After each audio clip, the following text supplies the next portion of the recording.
Bonjour à toutes et à tous. Donc, avant la table ronde Urbanisme intelligent mode d'emploi, je vais donner la parole au fondateur de Citizen Mobility qui va vous pitcher un peu son activité. C'est une start-up assez passionnante. Merci beaucoup, bonjour à tous. Alors vous connaissez tous probablement autour de vous une personne âgée en perte d'autonomie. Il y en a 5 millions en France, 25 millions en Europe, 200 millions dans le monde et ce chiffre aura doublé d'ici 10 ans. Alors le problème, c'est que ces personnes âgées fragilisées, physiquement ou psychologiquement, ne peuvent pas être autonomes dans la ville avec les transports en commun, avec un taxi ou avec un chauffeur privé. Alors la mission de Citizen Mobility, c'est quoi? Eh bien, c'est de permettre à ces personnes fragilisées de rester autonomes grâce à un service de transport accompagné et optimisé. Alors, un service de transport accompagné, c'est-à-dire que nos conseillers et nos chauffeurs partenaires sont formés aux besoins spécifiques d'accompagnement des personnes âgées fragilisées. Donc par exemple, pour un accompagnement de son appartement à sa place assise dans le train, à l'accueil de son médecin, à son accueil de jour Alzheimer, etc. Et c'est un service de transport optimisé parce qu'on regroupe les passagers dans les véhicules pour proposer à nos clients des tarifs économiques et pour contribuer à fluidifier la mobilité dans les villes. Alors les acteurs du secteur comme Uber se définissent comme des acteurs numériques qui fournissent des applications de mise en relation automatique entre un passager et le chauffeur le plus proche. Leur mission, c'est d'industrialiser un service standard. La mission de Citizen Mobility, c'est d'industrialiser un service sur mesure. C'est-à-dire qu'on se définit comme une organisation numérique, c'est-à-dire à la fois humaine et numérique, parce que numérique est nécessaire pour automatiser la relation client, le regroupement, le dispatching, etc. Et la relation humaine, elle est fondamentale pour comprendre les besoins spécifiques liés au vieillissement, pour créer la relation de confiance avec les passagers et pour sécuriser tous les trajets en temps réel tout au long du déplacement. Donc voilà en quelques mots, on est présent en Ile-de-France depuis 2 ans et on déploie le service au niveau national dès début 2016. Merci beaucoup. Merci à vous. Donc alors je vais vous présenter nos 3 intervenantes. Donc pour cette table ronde Urbanisme intelligent mode d'emploi. Donc j'ai à ma gauche Dominique Alba qui dirige l'atelier parisien de l'urbanisme, la Pure. L'architecte Manuel Gautran qui est notamment connu pour avoir réalisé le C42, j'ai lu ça, le showroom amiral Citroën sur les Champs-Élysées, qui vous a valu une certaine reconnaissance, je crois. Et Nathalie Bardin, qui est directrice des relations institutionnelles, communication et innovation d'Altaria Cogedim. Donc aujourd'hui, on va parler donc de l'urbanisme intelligent mode d'emploi. Peut-être la première question à se poser, c'est qu'est-ce que l'urbanisme intelligent? Et en discutant en préparant cette table ronde avec Manuel Gautran, vous me disiez que l'urbanisme intelligent, en fait, ça existe quand même déjà depuis un certain temps, et vous vouliez un peu réagir sur ce point. C'est vrai que ça peut être comme une sorte d'introduction. Je pense que les villes ont toujours été des regroupements humains qui étaient excessivement intelligents. La ville de tout temps a été un lieu de travail où beaucoup de populations souhaitaient s'y retrouver. Un lieu de vie où on recherchait donc un travail, un abri, des relations, des communications, des échanges. Ça a donné lieu donc à des rassemblements humains magnifiques de tout temps, depuis les origines. Donc il y a toujours eu une sorte d'intelligence collective très forte qui a permis de tisser des réseaux, de créer des espaces publics, de hiérarchiser l'espace, les fonctions de tout temps. Donc la technologie aujourd'hui arrive, je pense que ce n'est pas elle qui rend les villes intelligentes. Ce sont vraiment les citoyens qui ont cette forme d'intelligence collective. Et la technologie, qui est certainement un nouvel outil dont les villes se servent de plus en plus, aide à développer cette forme d'intelligence qui a toujours existé. Et Dominique Alba, vous me disiez aussi que l'urbanisme intelligent, enfin que faire de l'urbanisme intelligent, c'était pas faire bouger énormément de choses, mais on pouvait avoir des résultats assez significatifs dans ce cadre-là. Ça marche. Bonjour tout le monde. Excusez-moi, je voudrais d'abord excuser Jean-Louis Missika, puisqu'il a été invité à participer à l'hommage national qui a lieu à partir de 10 h ce matin aux Invalides avec le président de la République. Donc je vous prie d'excuser, d'où ma présence, qui ne suis pas sur le programme. Moi, je suis là demain matin, si vous voulez, il n'y a pas de problème. Vous êtes les bienvenus. Avant, je vais répondre à votre question. C'est vrai que Jean-Louis Missika a initié toute une série de groupes de travail. Je pense que beaucoup d'entre vous ont été conviés à y participer ou vont être conviés à y participer, qui s'appelle Paris Ville Intelligente et Durable, dans lequel il y en a un qui s'appelle Urbanisme Intelligent, lui-même constitué de sous-groupes. Donc je vais quand même les citer parce que l'idée étant de convier le secteur privé, les start-up, les grandes entreprises à échanger avec les acteurs publics, en particulier les services de la ville de Paris, pour développer ensemble des actions extrêmement concrètes, ce qui me permettra de rebondir sur votre question. Donc les 5 thèmes, c'était l'eau dans la ville. Il y a ce matin 4 pages dans le Parisien qui parlent de ce thème, qui est un thème extrêmement important à Paris, puisque, comme vous le savez ou que vous ne le savez pas, nous bénéficions d'installations qui ont été mises en place au XIXe siècle. Merci Manuel d'avoir rappelé que les villes ont toujours été intelligentes, et en gros c'est les travaux d'Haussmann, je dirais, puisque ça vous connaissez à peu près, le nom en tout cas. Donc l'eau dans la ville, les matériaux innovants, ça beaucoup d'entre vous le connaissent peut-être, donc on va arriver bientôt à, je dirais, à des bâtiments constitués de matériaux ou recyclés ou biosourcés. Les réseaux intelligents, les smart grids, on est ici dans Smart City, le sous-sol, qui est une ressource. Et puis, les bâtiments et îlots intelligents, c'est-à-dire qu'on n'est peut-être pas intelligent tout seul, on est intelligent à plusieurs. Et dans un système urbain comme celui de Paris, on s'est rendu compte qu'on pouvait faire beaucoup à condition de ne pas considérer chaque bâtiment comme un système autonome, mais comme un système ressource par rapport à son voisinage immédiat. Donc ça parle à tout le monde, chacun habite dans un appartement, ou en tout cas j'espère qu'il a la chance d'habiter dans un appartement. Il peut éventuellement en être propriétaire. Paris est une ville de copropriétaires, ce qui rend compliqué les actions, je dirais, à plusieurs, hein, parce qu'il faut se mettre d'accord.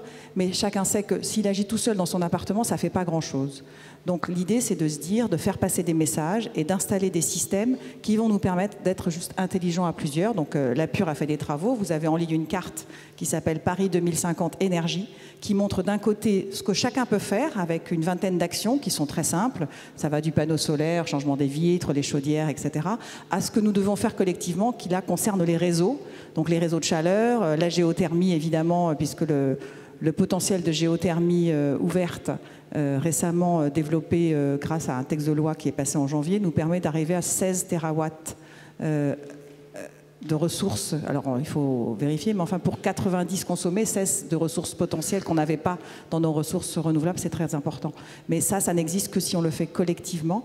Et donc réseau, et donc du coup, je ne sais pas moi ce que peut apporter le système du grid, puisque c'est les sujets dont on doit parler, mais en tout cas, on est loin de la tour verte de X étages qui se tortille, ou de bâtiments turlusiphons, comme on peut en voir dans certaines revues d'architecture, ou selon l'expression de certains architectes. L'urbanisme intelligent, ça ne demande pas que Paris se transforme en autre chose que ce qu'elle est. Paris, il y a 40 ans, n'était pas si différente du Paris d'aujourd'hui.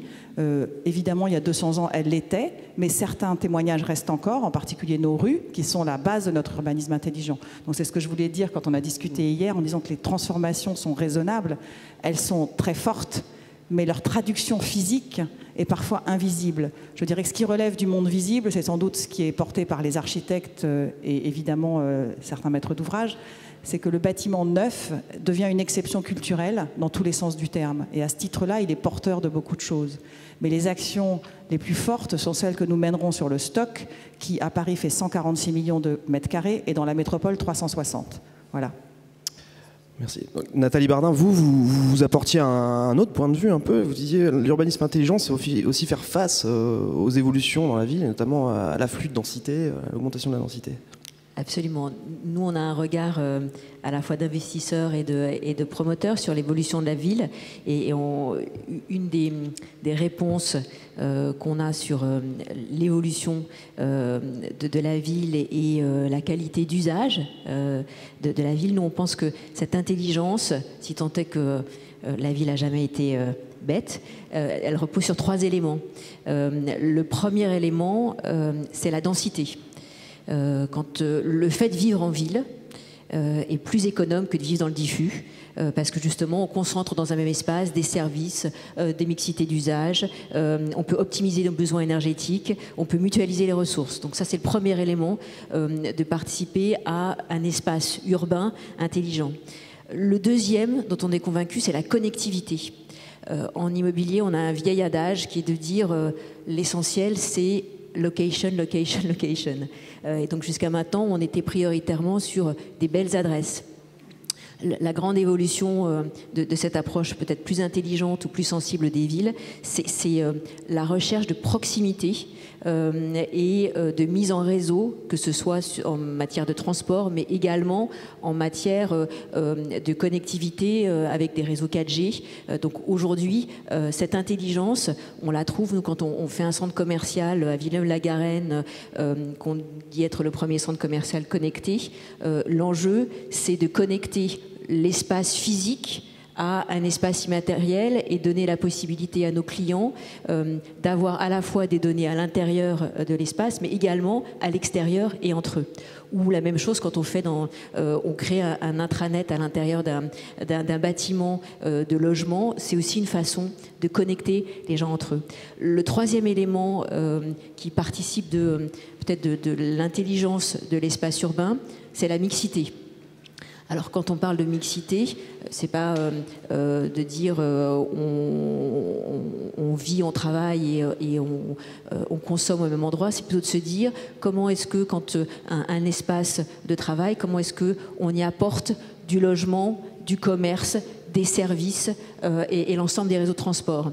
Et ça, les réponses qu'on apporte, elles peuvent être diverses sur cette mixité fonctionnelle. Elles peuvent être au niveau d'un quartier. On crée un morceau de ville quand on va à Massy et qu'on crée avec Elisabeth et Christian de Portzempare une opération qui s'appelle la place du Grand Ouest, où sur 100 000 m², on va avoir 900 logements, 8 000 m² de commerce, un centre de congrès, des résidences seniors, une crèche,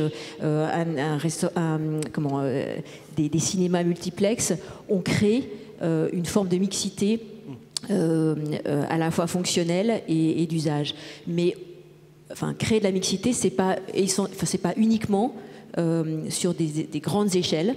Ça peut être à petite échelle, sur du local, sur de l'îlot en tant que tel.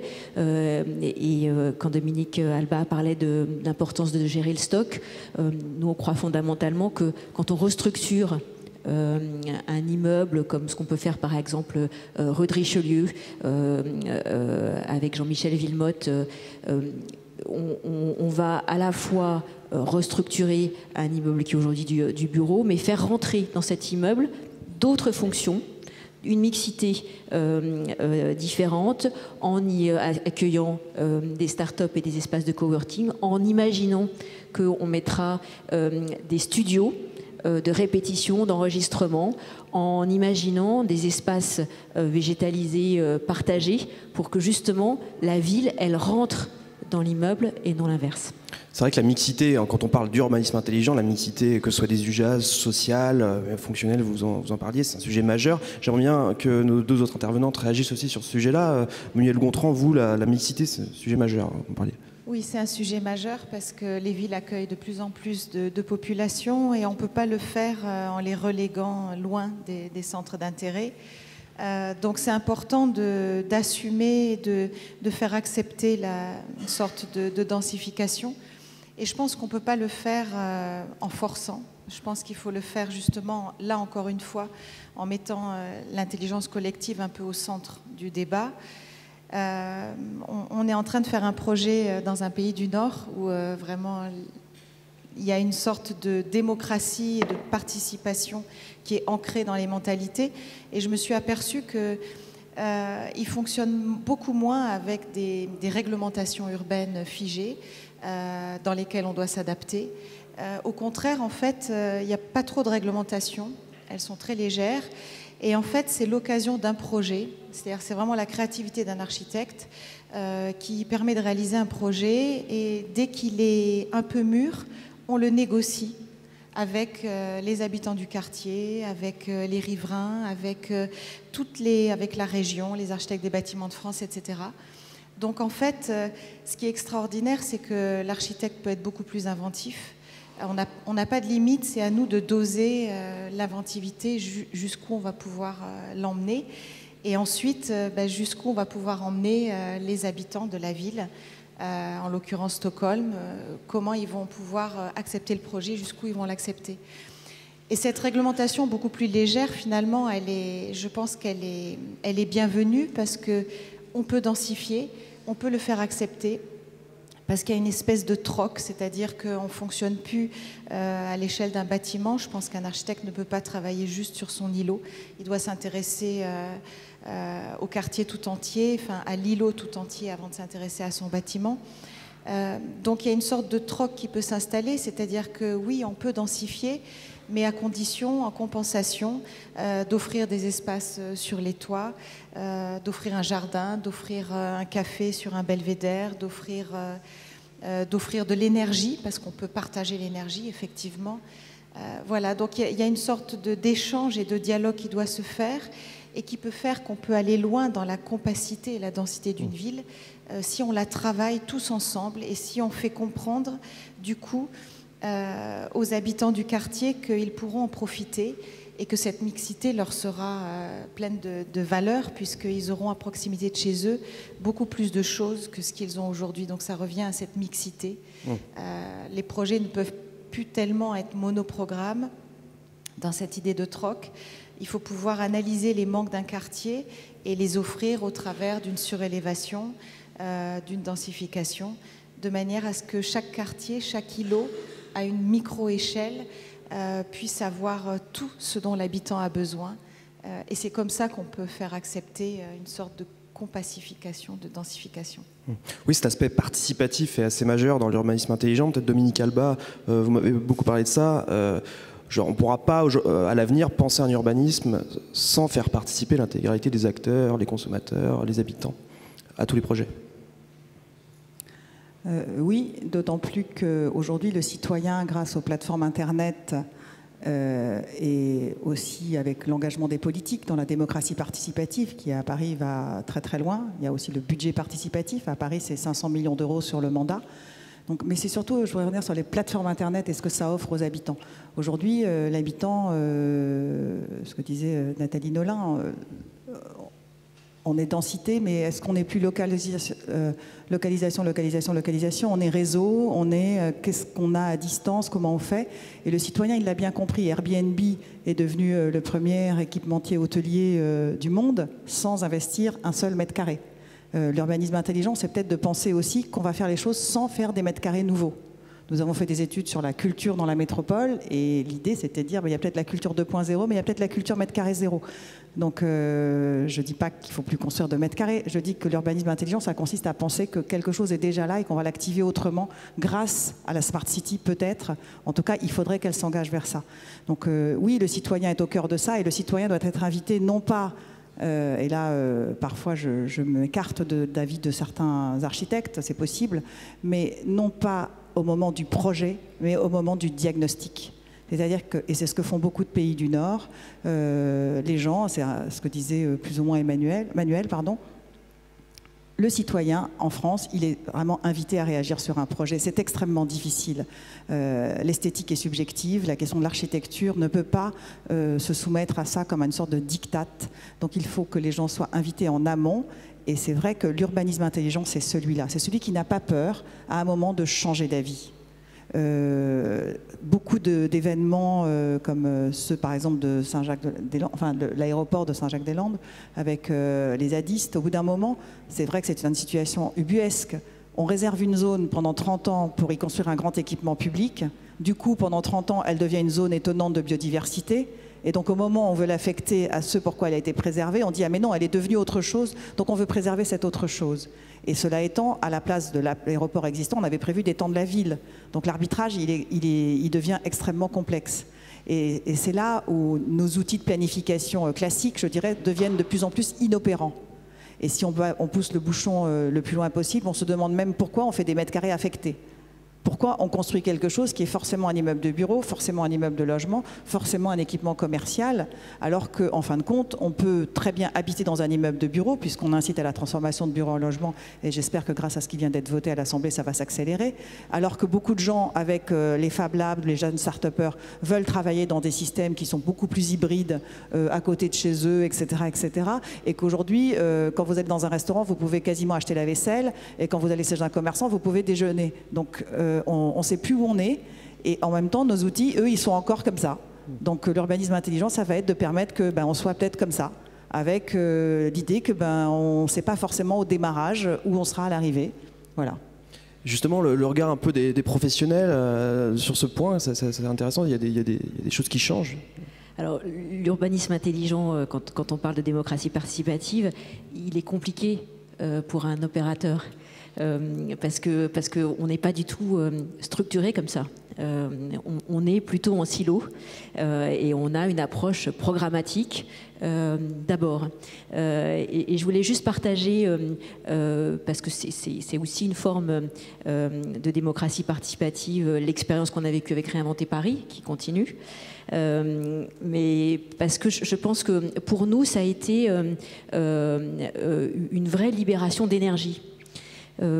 C'est vrai qu'au départ, quand on a reçu les cahiers des charges en nous disant voilà, l'enjeu c'est l'innovation, je pense qu'un certain nombre d'entre nous, c'était pas forcément au cœur des modèles économiques, et donc on s'est retrouvés à se dire bon, on va rencontrer des startups, on va aller voir des anthropologues, des philosophes, des sociologues, autant de gens dont on pouvait lire les ouvrages, mais qui n'étaient pas associés à l'élaboration du projet. Et je pense vraiment que ça a fait bouger les lignes et que, quelle que soit l'issue de cette démarche, il en reste quelque chose. Et moi, quand je parle avec mes confrères, tous ont fait bouger la façon d'intégrer cette réflexion et cette approche de la façon de fabriquer de la ville. Nous, par exemple, on a créé un comité scientifique dans lequel il y a des philosophes, sociologues, économistes, des gens, des startups, des gens qui aujourd'hui arrivent très en amont pour challenger nos projets. On leur dit, vous en pensez quoi? Donc c'est une autre forme des démocraties participatives. Et peut-être deuxième exemple, l'expérience qu'on a avec les ateliers qui sont montés par la Pure et la ville de Paris, où je donne l'exemple sur la CEMAPA, sur comment s'appelle le quartier d'Austerlitz, absolument, et la gare d'Austerlitz. Quand on est en atelier, où on se retrouve avec aussi bien les acteurs privés, les acteurs publics, les architectes, les associations de quartier, et on progresse toutes les semaines. Au début, on était extrêmement dubitatif, en se disant mais on ne va pas y arriver, parce que chacun arrivait avec ses propres certitudes et plutôt dans une logique de confrontation, en disant mon idée est meilleure que celle de mon voisin. Et on se rend compte, là ça fait quand même un certain temps qu'on travaille, que finalement on arrive à dialoguer, et dans ce dialogue-là, on arrive à être plus créatif, plus intelligent, et à intégrer très en amont par rapport à ce que disait Dominique, finalement les attentes des uns des autres pour plus d'intelligence. Pour revenir sur une problématique un peu plus institutionnelle, quand on parle urbanisme intelligent, il y a la question du périmètre. Quand on parle de la métropole parisienne, on est sur l'intramuros, on doit élargir la métropole du Grand Paris. Manuel Gontran, vous me disiez il faut s'appuyer sur des pôles existants, vous me parliez de polycentrisme. Comment aujourd'hui, ce sont des idées qui existent depuis un certain temps quand même, comment aujourd'hui on peut s'appuyer là-dessus pour créer un urbanisme intelligent dans la métropole parisienne ? C'est vrai que la ville de Paris, par rapport à d'autres villes, a toujours eu une croissance, autour d'un centre unique et non pas de plusieurs centres. Et ça, c'est le petit inconvénient par rapport à d'autres métropoles mondiales. Je pense que c'est quelque chose qu'il faut évidemment modifier, s'appuyer sur des centres d'intérêt qui existent déjà dans le Grand Paris. Alors on parlait de la Défense, de Saint-Denis, il y en a d'autres. Mais c'est important de quitter cette structure, cette ossature, ce réseau qui ne fait que rayonner vers un centre unique. Il faut absolument développer d'autres centres avec beaucoup d'énergie. de manière à effectivement aller vers une sorte de polycentrisme. Parce que quelque part, quand on regarde une ville comme Paris, comme le Grand Paris, c'est 12 millions d'habitants, c'est la taille d'un grand pays, c'est la taille par exemple de la Suède. Vous parlez de l'Île-de-France, 12 millions c'est l'Île-de-France. Ah oui, 7 millions. Bon, alors ça sera la taille de la Norvège. Ça reste la taille d'un pays, hein. Il y a plein de pays qui font... Oui, non mais voilà, les grandes villes, enfin les grandes métropoles acquièrent aujourd'hui une taille de grands pays quand même. Et c'est vrai que du coup, il y a une sorte de décalage entre cette très forte densité humaine et puis l'idée de n'avoir géographiquement qu'un seul centre. Ça donne quelque part, cette quantité de population donne un pouvoir à ces grandes métropoles, une puissance qui est la même que celle de certains États. C'est un pouvoir, je pense aussi, qui est quelque part plus direct par rapport à celui des États, qui fait qu'un maire, alors j'imagine un jour le maire d'une grande agglomération comme le Grand Paris, il aura un pouvoir beaucoup plus direct que celui d'un chef d'État et il aura vraiment les moyens de rendre sa ville exemplaire, vertueuse. Et une des façons, bien évidemment, c'est donc de quitter cet unicentrisme, d'aller vers une structure en réseau qui relie différents centres d'intérêt et qui fait de cette grande, on va dire, agglomération, finalement un lieu de communauté humaine qui peut être extrêmement riche et extrêmement plus vertueux que ne peut l'être finalement un État. Je pense qu'il y a, dans le pouvoir direct d'un maire sur une ville, je pense qu'il y a la possibilité d'une grande efficacité politique pour être vertueux, pour protéger nos ressources, parce que comme vous le releviez tout à l'heure, contrairement à, évidemment, maintenant on s'en rend compte de plus en plus, une ville est vertueuse écologiquement parlant, parce qu'elle réduit les distances, parce qu'elle peut mutualiser, mixer, et par là on voit des tas de moyens de devenir extrêmement efficaces et en même temps humains pour la qualité de vie. Et justement, par rapport à ce que vous disiez, il y a aussi un autre point majeur quand on parle métropole, c'est de ne pas délaisser des territoires. C'est aussi l'amicité sociale et l'égalité, entre guillemets, la vision égalitaire des territoires. Dominique Alba, hier soir, vous me disiez que c'était un sujet absolument majeur. C'est évidemment un des sujets les plus majeurs. C'est compliqué. Comme je disais, la métropole, c'est 360 millions de mètres carrés. Donc, il y a un existant extrêmement prégnant qui n'était pas le cas quand Delouvrier a décidé de faire les villes nouvelles et le RER. Voilà, il avait imaginé que les villes nouvelles, ça réglerait des problèmes. La ville en a décidé autrement. Elle s'est construite entre Paris et les villes nouvelles. Donc, on a aujourd'hui une situation qui n'a pas bénéficié d'une organisation administrative ni politique pensée. Elle a juste été le résultat des habitants. Et donc, ces territoires, ça veut dire qu'ils ont quand même quelques qualités. On a aujourd'hui très fortement tendance, quand on est dans Paris, on se dit, oh là, il y a un patrimoine, donc on regarde vraiment ce qu'il y a autour. D'ailleurs, il y a beaucoup de personnes qui font en sorte que vous regardiez très attentivement ce qu'il y a autour. Beaucoup de règlements, Manuel, c'est vrai, mais c'est un fait. Quand on sort de Paris, en gros, c'est comme, ça change un tout petit peu, mais il n'y a pas si longtemps, c'était tabula rasa. En gros, il n'y a rien, mais moi j'arrive, ça va être formidable. C'est ce que faisaient un certain nombre d'acteurs. Aujourd'hui, le système est différent, les terreaux sont plus fertiles. Ce que disait Nathalie, c'est quand même extrêmement important d'arriver à discuter, d'arriver à négocier. Donc l'urbanisme intelligent, il est négocié, il est sans doute beaucoup moins réglementé et davantage négocié, mais il est aussi en capacité de comprendre que les territoires sont différents, qu'on ne va pas régler comme ça d'une baguette magique les inégalités territoriales, mais on peut faire en sorte que chaque habitant ait accès à un certain nombre de services. Que, par exemple, quand vous êtes en Seine-Saint-Denis, donc nous on a fait une étude qui s'appelle c'est la qualité de vie dans la métropole. Et vous allez voir que les images qui sortent de ce document n'ont rien à voir avec les territoires politiques tels qu'ils sont en train de s'organiser, les 12 territoires. Ils donnent d'autres critères et on a tenu à chaque fois à montrer les plus et les moins de chaque territoire. Paris est plus intéressante d'un certain point de vue, mais la qualité de l'air y est extrêmement mauvaise et nuisible pour beaucoup de ses habitants. Par contre, d'autres territoires bénéficient d'espaces verts, de bonnes conditions de logement, mais sont mal desservis.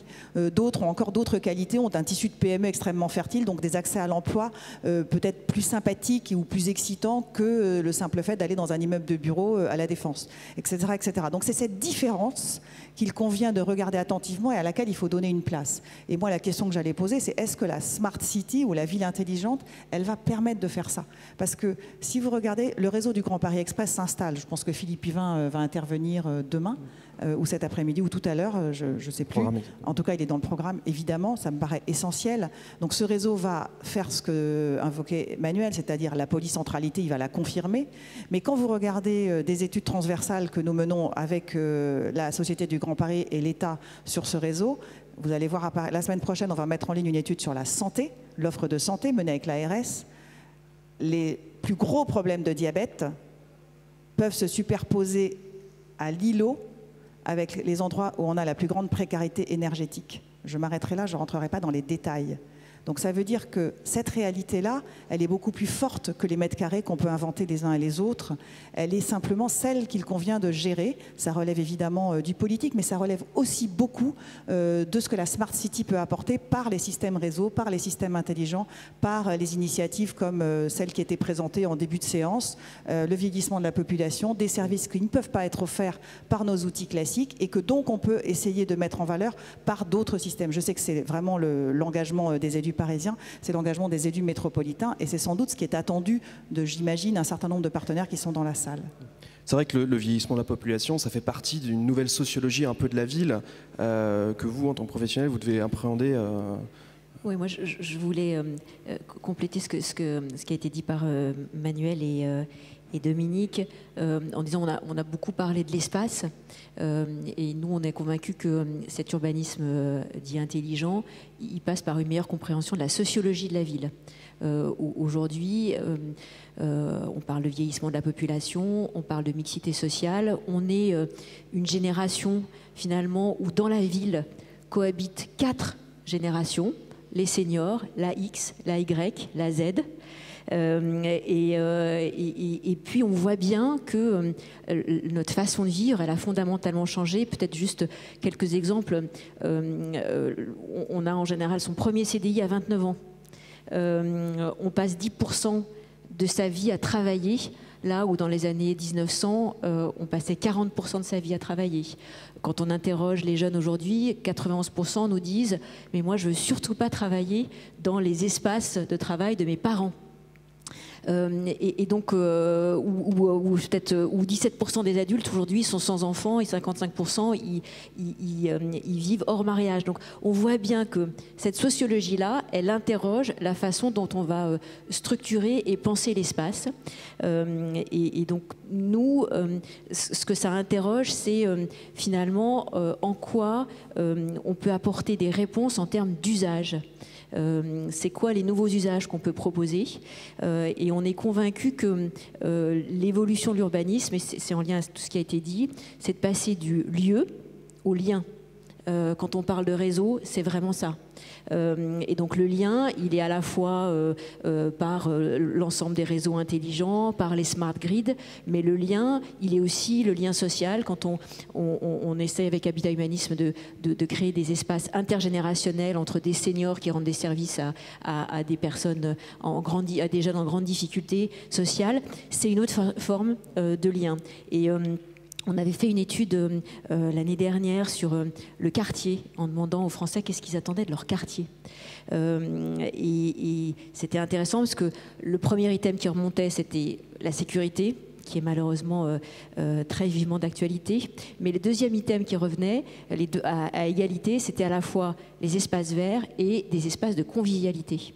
Et donc on voit bien que l'attente aujourd'hui, c'est créer du lien, de la rencontre, des espaces où on crée du possible, là où il n'y en avait pas, ou moins, où on décloisonne, et où finalement ce que nos clients nous demandent, c'est aidez-nous à simplifier la ville, réduisez tous les espaces de frottement, de stress, de tension, de surcoût.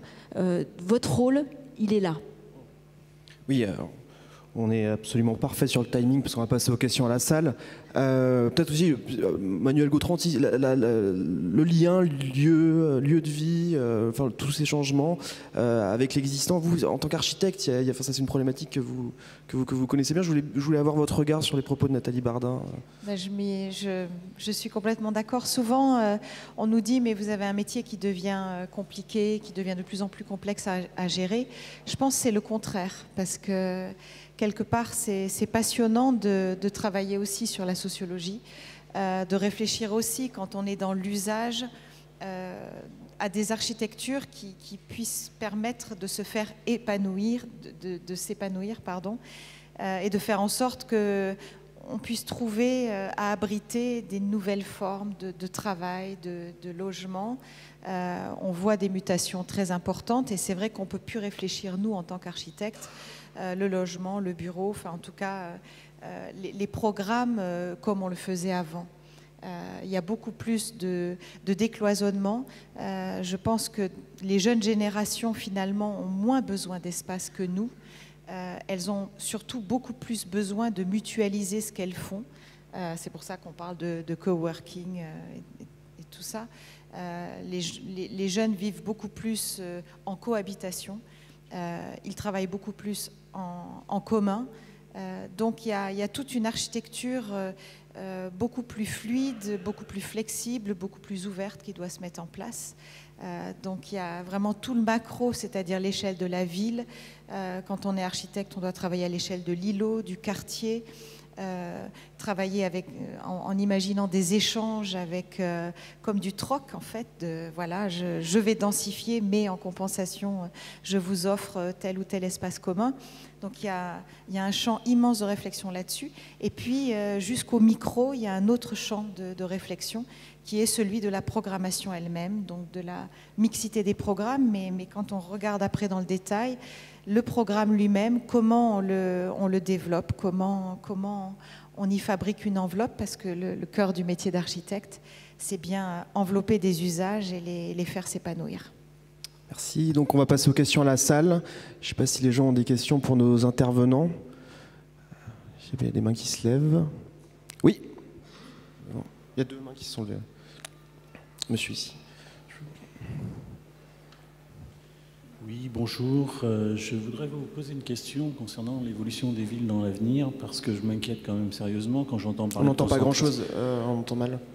Je disais que je voudrais vous interpeller sur un problème qui m'inquiète quand même sérieusement, parce que j'entends parler de concentration, j'entends parler de centres-villes de plus en plus denses. Il y a énormément de villes qui se développent à l'horizontale, qui réduisent la concentration, qui améliorent leur communication, leurs échanges.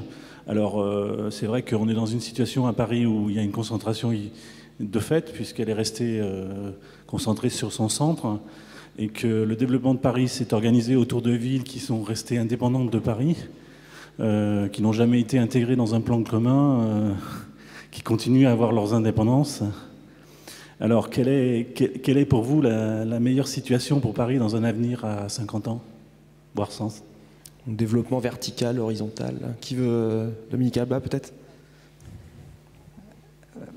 Paris a eu à la fois... Enfin, on va le reprendre autrement. Paris, depuis plus de 150 ans, se développe sur un périmètre défini. C'est une pièce unique dans le monde, ça n'existe nulle part ailleurs.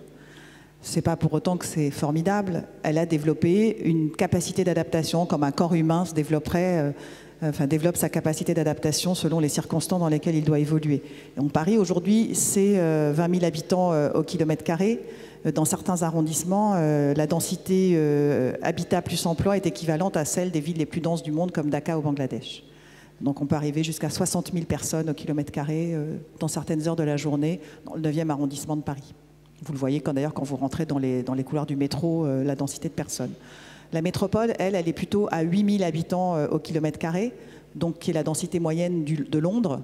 Donc Londres qui est de fait le Grand Londres, puisque c'est une construction beaucoup plus ancienne que la construction de la métropole du Grand Paris, qui, elle, n'est pas encore tout à fait installée, puisque ce sera au 1er janvier 2016. Donc on sait qu'on a des équilibres. Le fait d'avoir aujourd'hui 35 milliards d'euros qui vont être investis dans un réseau de transport pour arriver à faire une accessibilité qui fait qu'on sera tous à moins de 2 km à bicyclette d'une gare est une révolution qui va permettre justement de jouer avec ces différences de densité. Je crois que la ville la plus intelligente, c'est celle qui sait offrir différents types d'espaces. Tout le monde n'a pas envie de vivre de la même façon.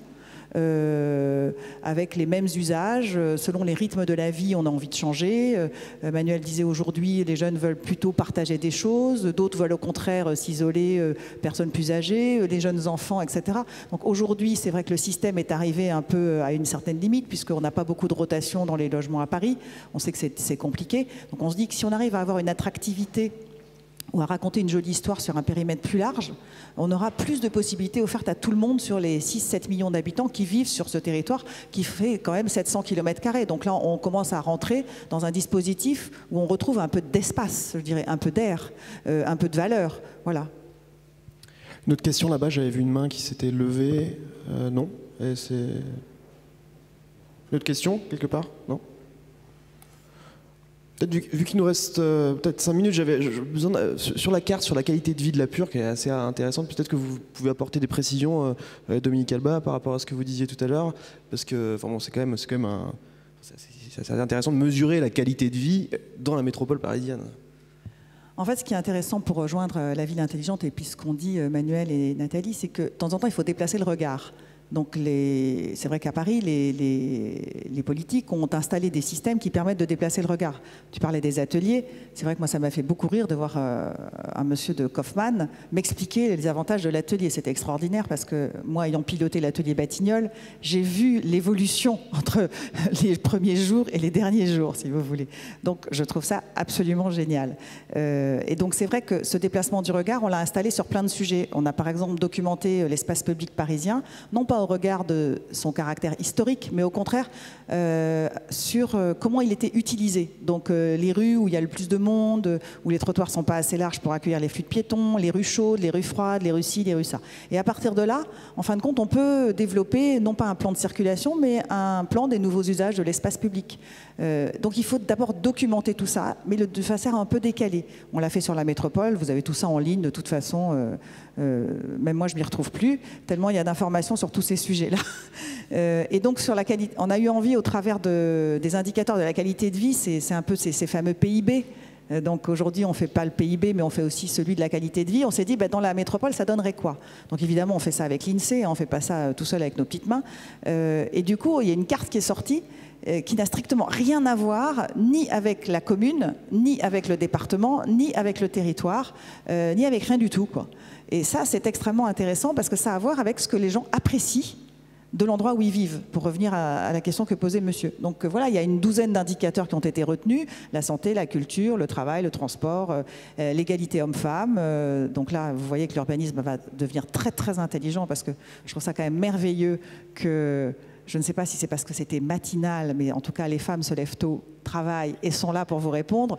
Ces messieurs ne sont pas là pour des raisons qui sont hautement... je veux dire qu'il n'y a pas d'avouable, voilà, évidemment. Mais enfin, c'était juste un petit clin d'œil. On a plus l'habitude d'avoir des tables rondes 100% masculines que 100% féminines, excusez-moi pour vous. Problème, vous inquiétez pas. D'habitude, c'est le journaliste qui est une femme et c'est les messieurs qui sont des... Voilà, c'est comme ça. C'est amusant. Donc voilà ce qu'on veut dire. Il n'y a pas de... Je pense que c'est pas, il n'y a pas de règles, si vous voulez, il n'y a pas de cadre. Il y a juste qu'il faut accepter qu'on a ouvert les bords et qu'en fait, l'intelligence, et c'est Anne Hidalgo qui a souvent dit ça, elle est là où on va au-delà de ce qu'on connaît soi-même parce que la personne à côté vous y invite. Donc c'est pas juste des mots ridicules, c'est pas qu'on veut pas la technique, c'est pas qu'on n'a pas besoin des réseaux et des smart grids et de tout ce système, au contraire.